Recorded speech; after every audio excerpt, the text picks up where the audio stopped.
Good morning student.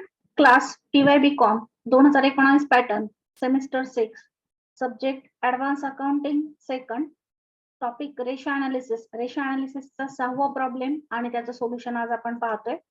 आधी problem समजावून घ्या. हे सर्व प्रॉब्लेम क्वेश्चन पेपर मध्ये आलेले प्रॉब्लेम आहेत. अजिंक्य लिमिटेड प्रोव्हाइड फॉलोइंग इन्फॉर्मेशन. अजिंक्य लिमिटेडचं बॅलन्स शीट दिलेलं आहे आणि आतापर्यंत आपण जेवढे प्रॉब्लेम पाहिले तर त्यात वेगळं असं तर यामध्ये प्रीपेड एक्सपेन्सेस आलेले जे ह्या पूर्वीच्या प्रॉब्लेम मध्ये आलेले नव्हते. त्यानंतर जे प्रॉफिट अँड लॉस अकाउंट आहे तर तेच स्टेटमेंट दिलेले आपल्याला. सेल्स आहेत, त्यानंतर कॉस्ट ऑफ गुड्स सोल्ड लेस करून ग्रॉस प्रॉफिट आलेला आहे, त्यातून ऑपरेटिंग एक्सपेन्सेस लेस करून नेट प्रॉफिट बिफोर टॅक्स आहे, त्यानंतर टॅक्स 50% मायनस करून नेट प्रॉफिट आफ्टर टॅक्स दिलेला आहे. आणि ऍडिशनल इन्फॉर्मेशन मध्ये सन्ड्री डेटर्स आणि स्टॉकचा ओपनिंग बॅलन्स दिलेला आहे. सन्ड्री डेटर्सचं 4,50,000 रुपये आणि स्टॉकचा बॅलन्स ओपनिंग म्हणजे ओपनिंग स्टॉक आहे 6 लाख रुपये. आपल्याला खालील रेशो कॅल्क्युलेट करायचे आहेत. जरी इथे 7 रेशो दिलेले असले तरी आपण प्रॉब्लेम मध्ये जरी नसले तरी परंतु आपला सिलेबस आहे म्हणून आपण सर्वच रेशो इथे काढणार आहोत. फक्त डेब्ट टू इक्विटी रेशो सोडून बाकीचे जे रेशो आहेत ते सर्व रेशो आपण इथे कॅल्क्युलेट करणार आहोत. फर्स्ट घ्या calculation of gross profit ratio. Formula लिहा. Gross profit ratio is equal to gross profit upon sales into 100. Gross profit ratio आपण कशावरून काढत असतो तर प्रॉफिट अँड लॉस वरून काढत असतो. मग प्रॉफिट अँड लॉसच्या स्टेटमेंट मध्ये सेल्स दिलेले आहेत 60 लाख रुपये आणि ग्रॉस प्रॉफिट दिलेला आहे 13,80,000 रुपये. मग 13,80,000 छेद 60 लाख गुणिले 100 कॅल्क्युलेशन करून ग्रॉस प्रॉफिट आलेला आहे 23%. त्यानंतर नेक्स्ट कॅल्क्युलेशन घ्या. Calculation of net profit ratio. Formula लिहा. Net profit ratio is equal to net profit upon sales into 100.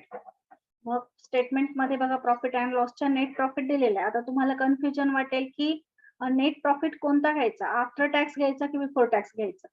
तर जनरली बिफोर टॅक्स घ्यायचा. स्पेसिफिक सांगितलं असेल की net profit ratio after tax असं सांगितलेलं असेल तरच आफ्टर टॅक्स घ्यायचा. अदरवाईज प्रत्येक कॅल्क्युलेशनला बिफोर टॅक्स नेट प्रॉफिट घ्यायचा, तो म्हणजे 3,60,000 रुपये घ्यायचा. छेद सेल्स 60 लाख गुणिले 100. फॉर्म्युल्यामध्ये किमती टाका. 3,60,000 छेद 60 लाख गुणिले 100 कॅल्क्युलेशन करून नेट प्रॉफिटचा जो रेशो आहे तो आलेला आहे 6%. त्यानंतर थर्ड कॅल्क्युलेशन घ्या. Operating ratio. ऑपरेटिंग रेशोचा फॉर्म्युला अगोदर लिहा. Operating ratio is equal to cost of goods sold plus operating expenses छेद सेल्स इंटू 100. आता इथून मागच्या प्रॉब्लेम मध्ये कॉस्ट ऑफ गुड्स सोल्ड आपल्याला काढावं लागत होतं सेल्स मधून ग्रॉस प्रॉफिट मायनस करून, परंतु इथे ह्या स्टेटमेंटला cost of goods sold direct दिलेले आहे. आपल्याला किती दिलेलं आहे कॉस्ट ऑफ गुड्स सोल्ड तर 46,20,000. त्यामुळे आपण ते डायरेक्ट घेणार आणि ऑपरेटिंग एक्सपेन्सेस पण डायरेक्ट दिलेले आहेत 10,20,000. त्यामुळे ते पण आपण डायरेक्ट घेणार आहोत. मग घ्या cost of goods sold is equal to 46,20,000 46,20,000. Operating expenses is equal to ₹10,20,000. Formula लिहा. फॉर्म्युल्यामध्ये किमती पुट करा. Operating ratio is equal to ₹46,20,000 म्हणजे 46,20,000 अधिक ऑपरेटिंग एक्सपेन्सेस आहे 10,20,000 10,20,000 छेद 60 लाख गुणिले 100. कॅल्सीवर करताना कधीही डायरेक्ट कॅल्क्युलेशन करू नका कारण की आन्सर चुकू शकतं. आधी आपण बेरीज करून घेऊया. दोन्हींची बेरीज केली 56,40,000 छेद 60 लाख गुणिले 100. आता कॅल्क्युलेशन करा कॅल्सीवर. कॅल्क्युलेशन करून उत्तर आलेलं आहे 94%. 94%. हे जे 3 रेशो होते नेट प्रॉफिट, ग्रॉस प्रॉफिट आणि ऑपरेटिंग रेशो, हे तीनही आपण हे जे स्टेटमेंट होतं प्रॉफिट अँड लॉसचं त्यावरून कॅल्क्युलेट केलेले आहेत. आता पुढचे जे रेशो आहेत ते आपण बॅलन्स शीट वरून काढणार आहोत. मग फोर्थ कॅल्क्युलेशन घ्या. Calculation of current ratio. Formula लिहा. Current ratio is equal to current assets upon current liabilities. मग करंट ऍसेट्स कुठल्या कुठल्या आहेत बघा. Cash, sundry debtors. डेटर्स घेताना तुम्ही इनर कॉलमचे 5,40,000 घेऊन आणि मग RDD नंतर लेस करायला घेतली तरी चालेल किंवा डायरेक्ट 4,80,000 रुपये डेटर्स घेतले तरी चालतील. त्यानंतर आहे स्टॉक आणि प्रीपेड एक्सपेन्सेस. करंट लायबिलिटीज कुठल्या कुठल्या आहेत तर सन्ड्री क्रेडिटर्स, बिल्स पेबल आणि अदर करंट लायबिलिटीज. याप्रमाणे आपण करंट ऍसेट्स आणि करंट लायबिलिटीज घेऊयात. Current asset is equal to cash plus stock plus sundry debtors plus prepaid expenses. मग किमती टाकूया. कॅश आहे 1 लाख प्लस स्टॉक आहे 7,20,000 प्लस सन्ड्री डेटर्स मी डायरेक्ट आउटरचे घेतलेले 4,80,000 प्लस प्रीपेड एक्सपेन्सेस 1,40,000. सर्वांची बेरीज केली 14,40,000. त्यानंतर current liabilities is equal to sundry creditors plus other current liabilities plus bills payable. मग 1,56,000 प्लस 3 लाख प्लस 30,000 या सर्वांची बेरीज केली आणि बेरीज आलेली आहे 4,86,000. मग करंट ऍसेट्स आणि करंट लायबिलिटीजची बेरीज केल्यानंतर रेशो काढायचा आहे. त्यासाठी फॉर्म्युल्यामध्ये किमती टाका. Current ratio is equal to current assets आहेत 14,40,000 छेद करंट लायबिलिटी 4,86,000.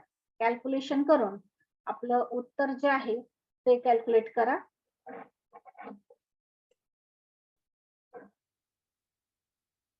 कॅल्क्युलेशन करून उत्तर आलेलं आहे 2.96. मग 2.96 करंट रेशो आलेला आहे 2.96. त्यानंतर नेक्स्ट कॅल्क्युलेशन घ्या. पुढचा रेशो आपला नेहमीप्रमाणे लिक्विड रेशो. पुढचं कॅल्क्युलेशन घ्या लिक्विड रेशो. फॉर्म्युला लिहा. Liquid ratio is equal to liquid assets upon liquid liabilities. Liquid asset म्हणजे काय तर करंट ऍसेट मधून जनरली स्टॉक वजा करतो आपण, पण ह्या प्रॉब्लेम मध्ये प्रीपेड एक्सपेन्सेस पण आलेले आहेत, मग ते पण वजा करायचे. मग 2 आयटम वजा करायचे असल्यामुळे मी ते ब्रॅकेट मध्ये टाकलेले आहेत. Current assets minus in bracket stock plus prepaid expenses upon current liabilities. Current liabilities मधून बँक ओव्हरड्राफ्ट वजा करायचा असतो, पण ह्या प्रॉब्लेम मध्ये बँक ओव्हरड्राफ्ट नाहीये, म्हणून करंट ऍसेटची बेरीज आहे आपल्याकडे यापूर्वीच्या कॅल्क्युलेशन मध्ये केलेली 14,40,000. करंट लायबिलिटीची पण बेरीज आहे 4,86,000. मग त्या बेरजेतून स्टॉक आणि प्रीपेड एक्सपेन्सेस वजा करूयात. मग 14,40,000 वजा कंसात स्टॉकची व्हॅल्यू 7,20,000 प्लस प्रीपेड एक्सपेन्सेसची व्हॅल्यू 1,40,000. म्हणजे 14,40,000 आपल्याला किती वजा करायचे तर 8,60,000 वजा करायचे. ते वजा करून जे आपलं उत्तर आलेलं आहे ते आहे 5,80,000. मग 5,80,000 छेद करंट लायबिलिटी ज्या आहेत आपल्या त्या आहेत 4,86,000. 5,80,000ला 4,86,000 भाग द्या. कॅल्क्युलेशन करून लिक्विड रेशो आलेला आहे 1.19. म्हणून लिहा liquid ratio is equal to 1.19. इथे आपण करंट रेशो कॅल्क्युलेट केला, त्यानंतर लिक्विड रेशो कॅल्क्युलेट केला. त्यानंतर नेक्स्ट रेशो घ्या स्टॉक टर्नओव्हर रेशो. फॉर्म्युला लिहा. Stock turnover ratio is equal to cost of goods sold upon average stock. Cost of goods sold आपल्याला problem मध्ये डायरेक्ट दिलेले आहेत 46,20,000. मग घ्या cost of goods sold 46,20,000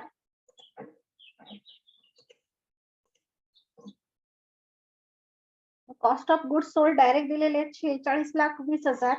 average stock मात्र calculate करावं लागेल. Average stock is equal to opening stock plus closing stock upon 2. मग ओपनिंग स्टॉक तुम्हाला ऍडजस्टमेंट मध्ये दिलेलं आहे बघा इथे. Sundry debtors and stock at the beginning of the year. आधी शब्द सन्ड्री डेटर्स आलाय म्हणून 4,50,000 डेटर्सचे आणि स्टॉकचे आहेत 6 लाख. म्हणजे ओपनिंग स्टॉक आहे 6 लाख. क्लोजिंग स्टॉक कुठे पाहायचा तर बॅलन्स शीटला ऍसेट साइडला, तो आहे 7,20,000. यांची ऍव्हरेज कॅल्क्युलेट करा. 6 लाख प्लस 7,20,000 छेद 2. 6 लाख आणि 7,20,000 ची बेरीज 13,20,000. त्याला 2 ने भाग दिला. ऍव्हरेज स्टॉक आलेला आहे 6,60,000. स्टॉक टर्नओव्हर रेशो बरोबर 46,20,000 छेद 6,60,000.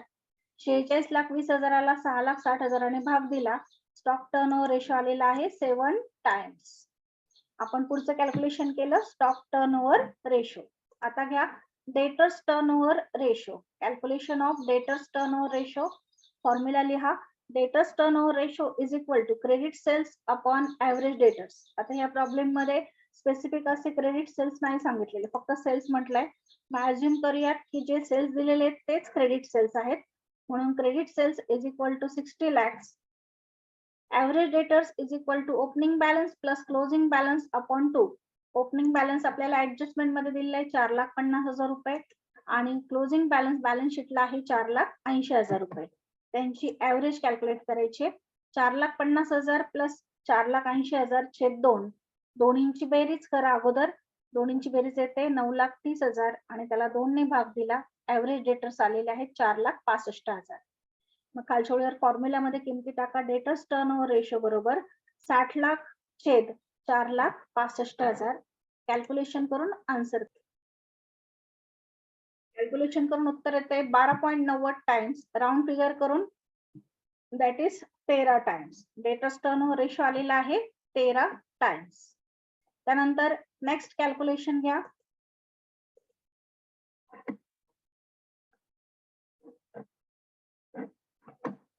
नेक्स्ट कॅल्क्युलेशन घ्या. Asset turnover ratio. Asset turnover ratio formula लिहा. Asset turnover ratio is equal to net sales upon total asset. मग सेल्स आहेत 60 लाख आणि टोटल ऍसेट्सची बेरीज आहे 25,38,000. मग 60 लाख छेद 25,38,000. कॅल्क्युलेशन करा. कॅल्क्युलेशन करून उत्तर येते 2.36 टाइम्स. मग 36 50 पेक्षा कमी आहे म्हणून दॅट इज 2 टाइम्स. त्यानंतर last calculation. Calculation of working capital to net worth ratio. Working capital to net worth ratio is equal to, formula लिहा. नेट वर्किंग कॅपिटल छेद नेट वर्थ. मग नेट वर्किंग कॅपिटल म्हणजे current asset मधून आपण current liabilities minus करणार आहोत आणि net worth म्हणजे प्रोप्रायटर्स फंड जो असतो म्हणजे capital plus profit and loss, general reserve वगैरे ते घेणार आहोत. मग करंट ऍसेट आणि करंट लायबिलिटीज ऑलरेडी आपण इथे करंट रेशो मध्ये कॅल्क्युलेट केलेल्या होत्या. 14,40,000 आणि 4,86,000. डबल कॅल्क्युलेशनची गरज नाहीये, डायरेक्ट किमती घ्या. करंट ऍसेट्स 14,40,000 वजा करंट लायबिलिटी 4,86,000 वजा बाकी करून नेट वर्किंग कॅपिटल आलेला आहे 9,54,000. नेट वर्थ बरोबर share capital plus retain earnings. या प्रॉब्लेम मध्ये प्रॉफिट अँड लॉस, जनरल रिझर्व्हच्या ऐवजी रिटेन अर्निंग्स दिलेले आहेत 5,52,000 आणि कॅपिटल आहे 15 लाख. त्यांची बेरीज करा. 15 लाख आणि 5,52,000ची बेरीज 20,52,000. कॅल्क्युलेशन करा. Working capital to net worth ratio is equal to, फॉर्म्युल्यामध्ये किमती टाका.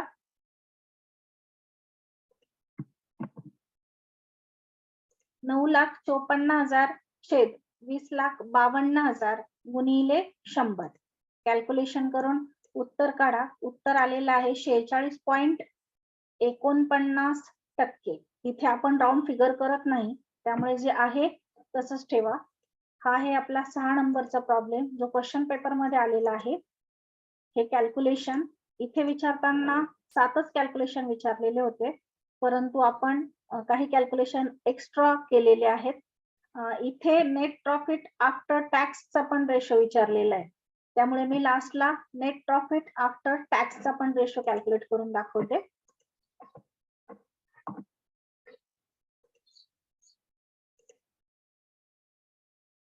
त्याच कॅल्क्युलेशन मध्ये नेट प्रॉफिट रेशोच्याच कॅल्क्युलेशन मध्ये नेट प्रॉफिट आफ्टर टॅक्सचा रेशो कॅल्क्युलेट केलाय मी.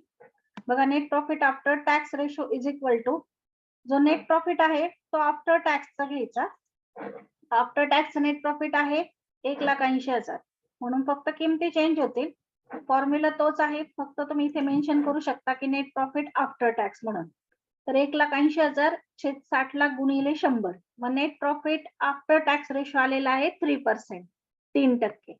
नेट प्रॉफिट रेशो फक्त विचारला तर बिफोर टॅक्सचा घ्यायचा आणि स्पेसिफिक आफ्टर टॅक्स जिथे जसं विचारले बघा नेट प्रॉफिट आफ्टर टॅक्स कंसात म्हटलंय तसं जर विचारलं तर मग आफ्टर टॅक्सचा जो नेट प्रॉफिट आलेला आहे तो कॅल्क्युलेशनला घेतला तरी चालेल, तोच घ्यायचा आहे आफ्टर टॅक्सचा कॅल्क्युलेशनला.